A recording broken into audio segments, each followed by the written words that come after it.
የዛሬው ቪዲዮ በሴልስ ሙያ ላይ ተሰማርታችሁ ነገር ግን ውጤት ያመጣችሁ ያልሆናችሁ ሰዎችን ላይ የሚያጠነጥን ሲሆን ነገር ግን እንደ ሌሎች ቪዲዮዎች ወይም ደግሞ ካሁን በፊት ብዙ ሰዎች ላይ ኮንሱም እንዳደረጋችኋቸው እንደዚህ አድርጉ እንደዚህ የሆነ ሾሪ አይደለም። ሪል ሰዎች ላይ እየደወል ምናልባትም ይሄንን ቪዲዮ የምታዩት ሰዎች ደውለንላችሁ ሊሆን ይችላል። ሪል እናንተ ላይ እየደወል ሰዎች ምን አይነት ስህተቶችን ይሰራሉ፣ ምን አይነት ነገሮችን ማስተካከል አለባችሁ የሚል ቆንጆ ቪዲዮ ነው። የዛሬውን ቪዲዮ እስከመጨረሻው ካያችሁት እርግጠኛ ሆኜ የምነግራችሁ አሁን ካላችሁ ሽያጭ ላይ ወይም ደግሞ ክሎዝ ከምታደርጓቸው ላይ 10 እጥፍ ጥፍ ብዙ ነገሮች ትቀይሩበታላችሁ። ስሜ ሰለሞን እባላለሁ። በኢትዮጵያ ማርኬት ውስጥ ከ4 ዓመት በላይ በሽያጭ ሙያ ላይ ሰርቻለሁ። አሁን ደግሞ የራሴን ሴልስ እና ማርኬቲንግ ካምፓኒ አቋቁሜ ሮኤክስ ኢትዮጵያን እየመራሁ እገኛለሁ። በዚህ ቪዲዮ ካሁን በፊት የሰራሁባቸውን የስሳትኳቸውን ወይም ደግሞ አሁን ላይ ብዙ ድርጅቶችን ትሬን እያደረኩ እኔም ደግሞ ቲሞቼ ላይ እየተገበርኩት ያለው ትልቁን ቁልፍ ሰጣችኋለሁ። እስከመጨረሻው አብራችሁን ቆዩ። ይሄ ቪዲዮ በዋናነት የተዘጋጀበት ትልቁ ዓላማ ሴልስ ላይ ስንቆይ በጣም ብዙ ፌስ የምናደርጋቸው በጣም ብዙ አዳጋች ወይም ደግሞ ይሄ ኢጓችንን የሚፈታተንን ማንነታችንን የሚፈታተንን ብዙ ስራዎችን እንሰራለን። መንገድ ላይ ወጥቶ ሰዎችን ስልክ መቀበል፣ ደውሎ መጋተት ወይም ደግሞ ይሄ በጣም የመጨቅጨቅ እስኪመስል ድረስ ሰዎችን ስልክን ከንትን ጋር አግኝቼው ነው ብሎ መደወል በብዙ መንገድ ማለት ነው። መንገድ ላይ ወጥተን ያገኘናቸውን ክላይንቶች በዚህ ቪዲዮ እንዴት ትሪት እንደምናደርጋቸው እመኑን። ይሄ ቪዲዮ ከዚህ በኋላ ምናልባት ብዙ ስልክ ወጣችሁ ብዙ ሰዎችን ማናገር ወይም ደግሞ ይሄ 100 ሰዎች ፈልጋችሁ ከሱ ውስጥ አንዱ ይሳካል ሳይሆን መንገድ ላይ ወጥተን ለፍተን ያመጣናቸውን ጥቂት ከስተመሮች ወይም ደግሞ ሶሻል ሚዲያ ላይ ብዙ ኢንቨስት አድርገን የመጡትን ሰዎች እንዴት ትሪት አድርገን ሪል ከስተመር እናደርጋለን የሚለው እናያለን። በዚህ ቪዲዮ ውስጥ 5 ዋና ዋና ነጥቦች እናያለን። ወደ መጀመሪያው እንሂድ። አንድ ሰው ወይም ደግሞ ክላይንት አናግረ ነው ወይም ደግሞ ካሁን በፊት መስመር ላይ ተዋውቀ ነው ሶሻል ሚዲያ ላይ ፖስት አድርገን ኤቭሪቲንግ ምንም አይነት ቴክኒክ ተጠቅመን ሊሆን ይችላል። ካሁን በፊት እነዚህ ነገሮች ሰዎች እንዴት ወደኛ እንደምናመጣ ቪዲዮ ሰርቼላችኋለሁ። ወደፊትም ደግሞ የተሻሉ ቪዲዮዎች ይኖራሉ። ዛሬ ግን ያ ከስተመር ከደወለልን በኋላ ወይም ደግሞ በአካል መጥቶ ሊሆን ይችላል ምን ማድረግ አለብን? የመጀመሪያው ሰውየው ወደኛ ሲመጣ ወይም ደግሞ ሲደውልልን ብዙ ነገሮች ይኖራሉ። የመጀመሪያው ግን ፈርስት ኢምፕሬሽን ኢት ማተርስ። በጣም ከምታስቡት በላይ ብዙዎቻችሁ የምትሸወዱት ሁለት አይነት ነው። አንደኛ ጭራሽ የማታውቁት አይነት ሰው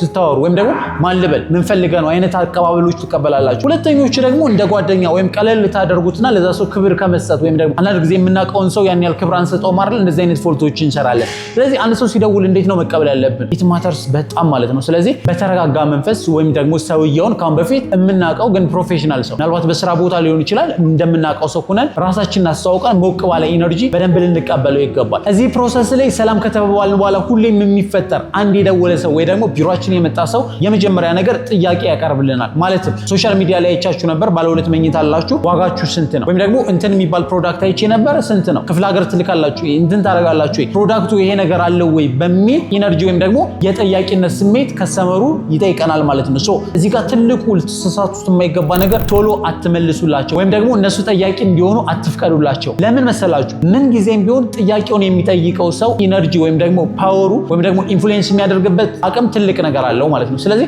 በዛ ዲል ውስጥ ወይም ደግሞ በዛ ስልክ ውስጥ በዛ ኮሚኒኬሽን ውስጥ ትረስት እንዲኖርና ሪስፔክት እንዲኖርን የተቻለንና የምናደርገው ምን ላይ ነው? አቅጣጫውን መቀየር፣ የጥያቄውን ነገር መቀየር። ሪሌስቲክ አንድ ሰው ዋጋችሁ ስንት ነው ብሎ ከደወለ መልካም ዋጋውን እነግርሃለሁ ብለን እኛን ጠይቀዋለን ማለት ነው። ለምንድን ነበር የፈለግከው? ምን አይነት ነገሮችን ለማድረግ ወደሚል ብዙ ጥያቄዎች እናመራለን። ምን አይነት ጥያቄዎችን እንጠይቃለን? ክሊርሊ ላሳያችሁ። በተለይ እነዚህን 4 ጥያቄዎች ጠይቁት። የመጀመሪያው ዓላማ ወይም ደግሞ የዓላማ ጥያቄ። ነገሩን የፈለከው ለምንድን ነው? ሌስቴክ ቤት ሊገዛን ከሆነ ቤቱን የፈለከው ለምንድን ነው? ኢንቨስት ልታደርግበት ነው ወይስ ልትኖርበት ነው? ኢንቨስት በማድረግ ውስጥ ደግሞ ምን አይነት ፕሮፊት ነው የምትፈልገው? አከራይተው በየጊዜው የምታመጣበት ነው ወይስ ደግሞ አንድ ጊዜ ገዝተው ቆይቶ በመሸጥ ምን አይነት ትርፍ ልታገኝበት ነው የምትፈልገውን የሚል የሚገዛበትን ዓላማ በግልጽ ልንጠይቀው ይገባል ማለት ነው። ሁለተኛ ይህን ጥያቄ ስንጠይቀው ግን ቀጥታ ለምን ዓላማ ነው የፈለከው ወይም ደግሞ ልትኖርበት ነው እንትን ሳይሆን ካንተ ፍላጎት ጋር ወይም ደግሞ ዓላማ ጋር የሚመጣጠን ነገር እንዳሳይህ ለምን ዓላማ ነበር የፈለከው? ኢንቨስት ልታደርግበት ነው ወይስ ልትኖርበት ብለን ጥያቄ እንጀምራለን ማለት ነው። ሁለተኛ የልምድ ወይም ደግሞ የፍርሃት ጥያቄ ነው። የልምድ ማለት ካሁን በፊት ቤት ገዝተህ ታውቃለህ ወይ ወይም ደግሞ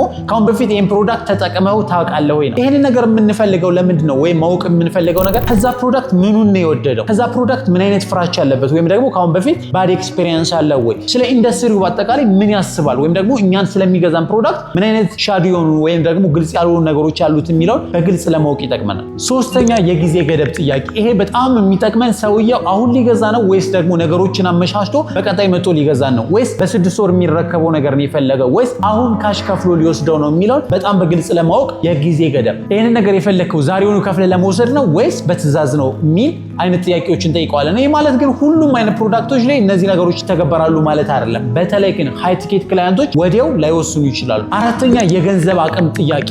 ብዙዎቻችሁ ግን ይህንን ስትጠይቁ ፌል የምታደርጉት ምን ያህል ገንዘብ አለ ወይም ደግሞ ምን ያህል አቅም አለ አይባልም። ክላይንቱ ምን ያህል አቅም አለ ሲባል በፍጹም ሊነግራችሁ አይችልም። ለምን? ትንሽ አቅም ካለው ትንሽነቱን እንድታዩበት ወይም ደግሞ ትልቅ ካለ ደግሞ ያን ያህል ትኩረት እንዳትሰጡት ይፈልጋል። ስለዚህ ትክክለኛው ጥያቄ ምንድነው? ለዚህ ነገር ምን ያህል ኢንቨስት አድርጋለህ? ለሴክ ቤት ከሆነ የሚገዛው ይህንን ቤት ለመግዛት እስከ ስንት ኢንቨስት ማድረግ ትችላለህ? ወይም ደግሞ ለዚህ ነገር ስንት ብር መድበህለታል? ይሄ ማለት ከብዙ ወይም ደግሞ ካለ ብር ለዚህ የምታወጣው ስንት ነው? ለስቴክ 10 ሚሊዮን 20 ሚሊዮን ቢላችሁ የሱ ጣሪያ እንዳልሆነ ስለሚሰማ ወይም ደግሞ ለዚህ ኢንቨስት ያደረጉት ይሄን ያህል ነው ይላል ማለት ነው። ስለዚህ አሁን ምን እያደረግን ነው? ጥያቄዎቻችን መጠየቃችን ሰውየው ሪሊ ምን እየፈለገ እንደሆነ ፍላጎቱን ማወቃችን ደግሞ እኛ ምን እንድንሰጠው እንደሚፈልግ በደንብ ያግዘናል ማለት ነው። ይህ የምርመራ ደረጃ ነው፣ ሁለተኛው ማለት ነው። ይሄንን በደንብ ከሰራችሁ የሰውየውን ፍላጎት በአጠቃላይ በግልጽ ካወቃችሁ በኋላ ወደ ሶስተኛው መሄድ ትጀምራላችሁ፣ ወደ ፕሬዘንቴሽን። ፕሬዘንት ስታደርጉ ልታስተውሉት የሚገባ ትልቁ ነገር ፊውቸር አይደለም የሚነገረው፣ በነፊት። ከበነፊትም ደግሞ በተሻለ መንገድ ጎበዝ ሴልስ የምትባሉ ሰዎች ከሆናችሁ ኢሞሽን ሽጡላችሁ። ይህን 3 ነገሮች ላስረዳችሁ። ፊውቸር ማለት ፕሮዳክታችን ያሉት ነገሮች ነው። ሌሲክ አይፎን የምንሸጥለት ከሆነ 16 ሜጋፒክስል ካሜራ አለው፣ ፍሮንታል ካሜራው 50 ሜጋፒክስል ነው፣ 3 ካሜራ ነው ያለው፣ ባኩላይቱ እንደዚህ ነው፣ ወይም ደግሞ ባትሪው ይሄን ያህል ይይዛል የሚባሉ ነገሮች ፊውቸሮች ናቸው። አንድ ፕሮዳክት ያሉት ነገሮች። ቤትም ከሆነ ባለ 3 መኝታ ቤት ነው፣ ወይም ደግሞ ፓርኪንግ ቆንጆ ነገር አለው፣ እይታው በዚህ በኩል ነው ምናምን የሚባሉ ነገሮች ፊውቸሮች ናቸው። በነፊት ምንድነው? ሌስቴክ ስልኩ ጋር ከመጣ 16 ሜጋፒክስል መሆኑ ሳይሆን ቆንጆ ኳሊቲ መኖሩ ምንድነው የሚጠቅመው? ስታነሳበት ኩልል ያለ ካሜራ ሎ ላይት ላይ እንደዚህ የሚሰራ የፈለክበት ቦታ ላይ ሂደት ምን የምታደርግበት የፈለከውን ካሜራ የምትቀርጽበት ቆንጆ ሚሞሪዎችን የምትይዝበት ካል በነፊት እየነገር ነው ማለት ነው። ኢሞሽን የምንነግረው ከሆነ ደግሞ ስለዛ ያነሳው ነገር ሌስቴክ ፎቶ ከሆነ ከቤተሰቦች ጋር ቆንጆ ሙቭመንትን ትይዝበታለህ። ያንን ስታዩ የሚሰማ ስሜት ወይም ደግሞ ያንን ጊዜ በስነ ስርዓት ዛሬ እንደኖርከው የሚሰማ አይነት ነገር ገብቷችኋል አይደል? ፊሊንጉ ነው የሚሸጠው። ያንን ፎቶ ማንሳቱ ወይም ደግሞ ጥራት ያለው ፎቶ መነሳቱ ምንድነው ፊሊንግ የሚሰጠው? የተሻለ ነገር ምን አይነት ፕራውድ ይሰጠዋል፣ ምን አይነት ግሬስ ይሰጠዋል የሚለው ነው። አስቡት 16 ሜጋፒክስል ማለት ፊቸሩ ነው። ኩልል ያለ ካሜራ ማለት በነፊቱ ነው። ሶስተኛው ደግሞ ኢሞሽን፣ ኩልል ያለ ካሜራ በማንሳቱ ምን አይነት ኢሞሽን ይሰማዋል ማለት ነው። ይሄንን ስቴፕ ስኬታማ የሚያደርጓችሁ 2 ቲፖች ልንገራችሁ፣ ሞር ደግሞ ከኢሞሽን ጋር ይገናኛሉ። የመጀመሪያው ሰውየው የሚናገራቸውን ቃላቶች ተጠቀም ማለት እሱ ያወራቸውን ሌስቴክ ብዙ ትርፍ ማትረፍ የምትል ቃል ከተናገረ ብዙ ትርፍ ለማትረፍ እንደዚህ ታደርግበታለህ እንደዚህ ለማድረግ ወይም ደግሞ ፍርሃትም ካለበት የሚጠቀማቸውን ቃላቶች ደግማችሁ ንገሯቸው። ለምንድነው ሲባል ያቺ ቃል ለዛ ሰው ኢሞሽን ትሰጠዋለች። ስለዚህ ሚረር አድርጓቸው።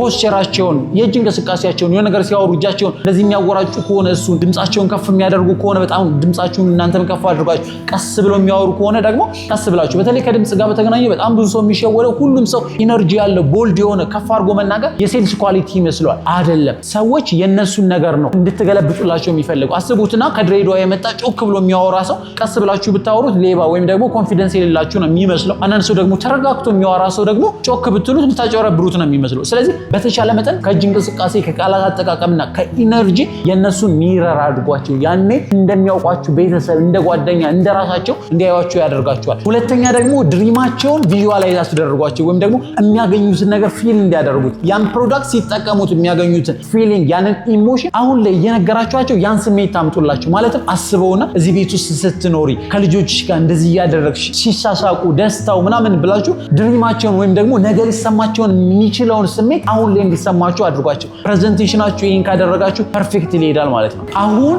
ገለጻችሁን በደንብ ጨርሳችኋል። የነሱ ተራ ነው የሚሆነው። አሁን ሁሉም ሰው እንደዚህ ስላደረጋችሁ ይገዛል ማለት አይደለም። በተቻላቸው መጠን ላለመግዛት ሌላ ጥያቄዎችን ይዘው ይመጣሉ። መግዛት አይፈልጉም ማለት የነሱን ጥርጣሬ እንድትፈቱላቸው ይፈልጋሉ ማለት ነው። ብዙ ሰው የሚሸወደው ኦብጀክሽን የሚያመጣበትን ክላይንት አይፈልግም። ነገር ግን ኦብጀክሽን ማለት ሰዎች ሊገዙን ይፈልጋሉ ማለት ነው። ኦብጀክት ካደረጓችሁ ወይም ደግሞ እናንተን ፌስ ካደረጓችሁ ይሄን አስረዳኝ እንጂ ይሄን ነገር ፍታልኝ እንጂ እገዛሃለሁ እንደማለት ነው። ስለዚህ ኦብጀክሽንን በተቻለ መጠን እነዚህ ሰዎች ነገሩን ተረድተውታልና ለመግዛትም ፍላጎት አላቸው። ግን የሚፈልጉት ምንድነው? ይሄን ነገር እንድንፈታላቸው ይፈልጋሉ። አሁን ላይ ትረጋጋላችሁ። ጥያቄዎች ይጠይቃሉ። ምንም አይነት ጥያቄ ሊጠይቁ ይችላሉ። ፕሊዝ ከሚጠይቁበት ጥያቄ ጀርባ ለምንድነው ይሄን ጥያቄ የጠየቁኝ የሚለውን ነገር በደንብ አስተውሉ። ምክንያቱም ብዙ ነገሮች የሚመጡ ከትረስ ነው። ዋጋ ሊጠይቋችሁ ይችላሉ። ቦታው ሊጠይቋችሁ ይችላሉ። ከመንግስት ጋር በተገናኘ ሊጠይቋችሁ ይችላሉ። ነገ ላይ እንዴት ነው የምጠቀመው ሊሆን ይችላል። ይሄ ሁሉ እየጠየቋችሁ ያለው አላመንኩም ወይም ደግሞ ይሄ ፕሮዳክት ያልከኝን ነገር እንደሚሰጠኝ አላመንኩም ነው። እንዴት ነው የምንፈታላችሁ? ሌስቴ ዋጋው ውድ ነው አሉ። ይሄን እንደ ኤግዛምፕል ነው የምሰጣችሁ። በጣም ብዙ ሴልስ የሚያደርገው አይ ዋጋችንማ ውድ አይደለም አፎርዴብል ነው፣ የእናንተና እኮ በጣም ውድ ነው፣ የኛ ግን የቀነሰ ነው፣ እንደዚህ አይባልም። ማለት ዋጋው ውድ ነው ካለ ክላይንት በተቻላችሁ መጠን የምትስማሙት ከክላይንቱ ጋር። የመጀመሪያው ልትረዱት የሚገባው የሚገባው የሴልስ ፐርሰን ተጠሪነቱ ለማን ነው ሲባል ለድርጅቱ አይደለም። ፕሊዝ ምናልባት ይህንን በሌላ ቪዲዮ እናወራለን። ተጠሪነታችን ለድርጅቱ ሳይሆን ለገዢዎች ነው። ዛሬ ስዋይ የሴልስ አማካሪ ወይም ደግሞ የሽያጭ አማካሪ የሚባለው ማንን ነው የምናማክረው? ገዢውን ነው እንጂ ሻጩን አይደለም። ስለዚህ ሰውየው ዋጋው ውድ ነው አለ። ከሱ ወገን ከሆነ አዎ ውድ ነው። በቃ መልሳችን የሚሆነው አይ ውድ አይደለም እንደዚህ ስለሆነ ነው አይደለም። አዎ ውድ ነው። አዎ እንዳልከው ለዚህ ነገር ይሄን ያህል ብር ማውጣት ውድ ነው። ደግሞ ይሄንን ነገር ብታደርገው ግን ይሄን ነገሮች ትጠቀምበታለህ ወይም ደግሞ ይሄን ያህል ሪተርን ያስገኛል። ለቤት መኖሪያ ከሆነ በዚህ ኳሊቲ ምናልባት ትረስቱ ሊሆን ይችላል። ምናልባት ቶሎ ማስረከባችን እኛ ላይ ያሉ ቤኔፊቶችን እንነግረዋለን። ግን ምን ብለን ነው ከሱ ጋር ተስማምተን ከሱ ሳይድ ሆነን ማለት ነው። ብዙ ኦብጀክሽኖች የሚፈቱ በዚህ መንገድ ነው። ከሰውየው ጋር ተስማምታችሁ ነው እንጂ ተቃራኒው ናችሁ መቼም ቢሆን ሰውየውን በክርክር ልታሸነፉ ትችላላችሁ እንጂ አትሸጡለት። በዚህ መንገድ ምንም አይነት ኦብጀክሽኖች ሊፈጠሩ ይችላሉ። ተረጋግታችሁ ከነሱ ሳይድ ሆናችሁ በተረጋጋ መንፈስ አሳዩአቸው። በደንብ ትረስት ፍጠሩላቸው። ከዛ በኋላ ነው ሊገዟችሁ የሚችለው በደንብ ካምኗችሁ በኋላ እንጂ መሀል ላይ ገብታችሁ እንዲገዟችሁ ፑሽ ብታረጓቸው እመለሳለሁ ብለው ይሄዳሉ። በዚሁ በጣም የዓለማችን ማለት ይቻላል ወይም ደግሞ ሀገራችን ላይ በጣም ከባዱ ኦብጀክሽን እንደሆነ ልንገራችሁ። አስቤበት ልምጣ፣ እደውልልሃለሁ ወይም ደግሞ እመለሳለሁ የሚሉ ነገሮች። አሁን ይህንን በጣም ምን ከባድ እንደሚያደርገው ልንገራችሁ። እመለሳለሁ ካላችሁ ለምንድን ነው አሁን መግዛት ያልቻለው? ዋጋው ውድ ሆኖበት ነው? አላመነንም ነው? ወይስ ገንዘብ ገና የለውም ነው? ኤቭሪቲንግ ሊሆን ይችላል። ማለት ችግሩን አላወቃችሁትም። ችግሩን ካላወቃችሁት ደግሞ ምን ማድረጋችሁም መፍታት አትችሉም። እዚህ ጋር ሁለት ነገሮችን ትጠቀማላችሁ። የመጀመሪያው ችግሩ ምን እንደሆነ ወይም ደግሞ አሁን ሊገዛበት ያልቻለበት ምክንያት ምን እንደሆነ ጠንቅቃችሁ እወቁ። እዚህ ጋር ምን ታደርጋላችሁ? ጥያቄ ጠይቁት። ምን አይነት ጥያቄ ነው? ኦኬ ልክ ነህ፣ ይሄን ያለ ኢንቨስት ከማድረግ በፊት ማሰብ እንዳለብህ እረዳለሁ። እኔም ባንተ ቦታ ብሆን አስብበት ነበር። እኔ ግን ግልጽ እንዲሆንልኝ ምኑ ላይ ነው የምታስብበት? ስለኛ ፕሮዳክት ያላመንከው ወይም ደግሞ ያልተረዳልህ ነገር አለ ወይስ ካንተ ጋር የተገናኙ ነገሮች ናቸው በሚል በግልጽ ምርጫ ነው የምንሰጠው። ምን አይነት ምርጫ? መልካም ላስብበት ያልከኝ ግን እኔ ጋር ያለው ወይም ደግሞ ያልተረዳው ነገር ስላለ ነው ወይስ ዋጋው ውድ ስለሆነብህ ነው ብለን እንደዚህ አይነት አማራጮች እንሰጣለን። ለምንድን ነው እሱን የምናደርገው? ሰውየው በግልጽ ነገሩ እንዲናገር። ለስቴክ ዋጋው ካልሆነ ያሳሰበው አይ ዋጋውን እኮ አይደለም ነገር ግን እንትኑ አጠራጥሮኛል ብሎ ሰውየው ያንን ነገር ችግሩ እንዲናገር ወይም ደግሞ ምን ላይ ችግሩ እንዳለ እንዲነግረን ያደርገናል። በዚህ መንገድ በተቻላችሁ መጠን ከሰውየው ጋር ሳትለያዩ ወይም ደግሞ ስልኩ ሳይዘጋ በተቻላችሁ መጠን ምን ማድረግ አለባችሁ? ፕሮብለሙ ምን ላይ ነው ያለው። ካልሆነ ይሄ ሰውዬ ከሄደ 90% ሰዎች እመለሳለሁ ብለው አይመለሱም። ይሄንን በደንብ ኤክስፔሪየንስ አድርጋችሁ ታውቃላችሁ ብዬ አስባለሁ። ሁለተኛ ደግሞ የምታደርጉት ነገር ምናልባት ይሄኛው ሊያስፈራችሁ ወይም ደግሞ ከባድ ሊሆን ይችላል። የ10 ሰከንድ ከባድ ጥያቄ። መልካም ላስብበት ካላችሁ በኋላ እንዳልኳችሁ መልካም ልታስብበት ይገባል። እኔም አንተም ብሆን አደርገው ነበር ነገር ግን እኔ ግልጽ እንዲሆንልኝ እያልከኝ ያለው ግልጽ ያልሆነልኝ ወይም ደግሞ ማልገዛበት ምክንያት አለኝ ነው ወይስ በጨዋ ደንብ ልገዛ አልፈልግም እያልከኝ ነው? እንደዚህ ብትለኝ ቅር አልሰኝም በሉት። ሰዎች ይሄንን ስትሉት ኮንፊደንሳችሁን ይወዱታል ወይም ደግሞ በዛ ፕሮዳክት ያላችሁን መተማመን ይወዱታል። ኦኬ እዚህ ስማች እያወራኝ ያለው ወይም ደግሞ በዚህ ኮንፊደንስ እያናገረኝ ያለው በራሱ ፕሮዳክት እርግጠኛ ስለሆነ ነው ይላል። ብዙ ጊዜ እንደዚህ ያስጠጋጥሟችሁ ያውቃል። የሆነ ነገር ልገዟችሁ ሄዳችሁ ኦኬ ስለዚህ ካልፈለክ ይቅርብህ ወይም ደግሞ ኦኬ ይቅር ችግር የለውም አይነት ነገር ካሏችሁ እንደዛ ፕሮዳክት ያላችሁ ትረስት በጣም ይጨምራል። ካልሆነ ግን ካልገዛኝ እባክህ ተመለሽ ሌላም ቦታ ብትሄድ የተሻለ አታገኝም ምናምን አይነት ነገሮች ሲሏችሁ ግን ፕሮዳክቱ ላይ ጥርጣሬ ይኖራቸዋል። ስለዚህ ኮንፊደንሳችሁን በዚህ መንገድ ካሳያችኋቸው ለእናንተም ለፕሮዳክቱም እምነታቸውን ይጨምራል። ይሄ ሲሆን አዘ ሴም ታይም ደግሞ መልፋት የሌለባችሁ ክላይንት ላይ እንዳትለፉ ያደርጋል። ባይዞ አንዳንድ ጊዜ በአጭሩ ኖ መባልን ብዙ ከመቆየት ምረጡት። በዚህ መንገድ ብዙ ኦብጀክሽኖችን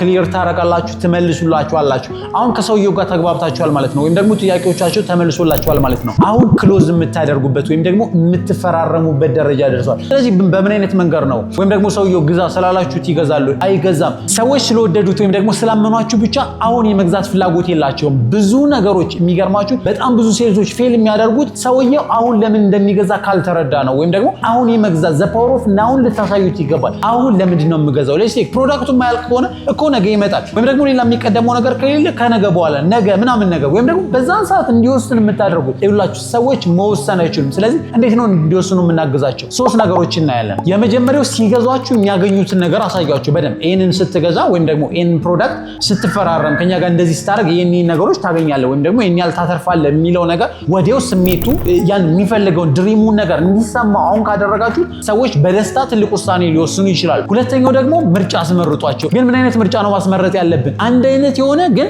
የተለያየ አማራጭ ማለትም ካሽ ነው የምትከፍለው ወይስ በትራንስፈር ወይስ በቼክ ነው የምትከፍለው ወይስ ደግሞ ከባንክ ጋር እዳ ተገናኝቶልህ ወይም ደግሞ ሙሉ ነው የምትከፍለው የሚሉ አይነት አማራጮችን ባለ አንድ መኝታ ቤቱን ወሰንክ ወይስ ባለ ሁለት መኝታ ቤቱን የሚል አማራጭ እዚህ ውስጥ እንደምታዩት ያለ መግዛት አማራጭ የለም። ስለዚህ በተሻለ መጠን ምርጫዎቻችሁ ሁሉ መግዛት ይሆን ማለት ነው። ሁለት ምርጫ ሰጧችኋላችሁ፣ ግን የትኛውን ትገዛለህ፣ በየት መንገድ ትከፍላለህ፣ ምን ላድርግልህ ብቻ ይሆናል ማለት ነው። በዚህ ሰዓት የሰዎች አእምሮ አንዱን ይመርጣል ማለት ነው። ሶስተኛው ደግሞ ኃላፊነት ወይም ደግሞ እዛ አግሪመንት ውስጥ አስዩም ታደርጉታላችሁ እንደተደረገ አግሪመንቱ እንደተፈራረሙ ወይም ደግሞ እንደገዙ። ስለዚህ አንተ ይሄንን ደብዳቤ ጨርስ ወይም ደግሞ እነዚህ ነገሮች አድርግ፣ አሁን ትራንስፈር ቼክ ጻፍልኝ፣ እኔ ደግሞ እንትኑን ላስጨርስልኝ የሚል የኃላፊነት ክፍፍል አድርጉ ማለት ነው። እነዚህ ቴክኒኮች ናቸው እንግዲህ። ኃላፊነት ክፍፍል ማለት አንተ እንትን ስታደርግ እኔ እንትን ላደርግልህ ወይም ደግሞ ይሄን ነገር ላስጨርስልህ ልተባበር፣ አንተ ይሄንን አድርግ እኔ ደግሞ ድርጅቱ እንዲቀንስልህ ላድርግ ወይም ደግሞ ለአንተ የተሻለ አቅጣጫ ወይም ደግሞ የተሻለ ቪው የተሻለ ሳይት እንዲሰጡ ላድርግ፣ እያለቀ ነው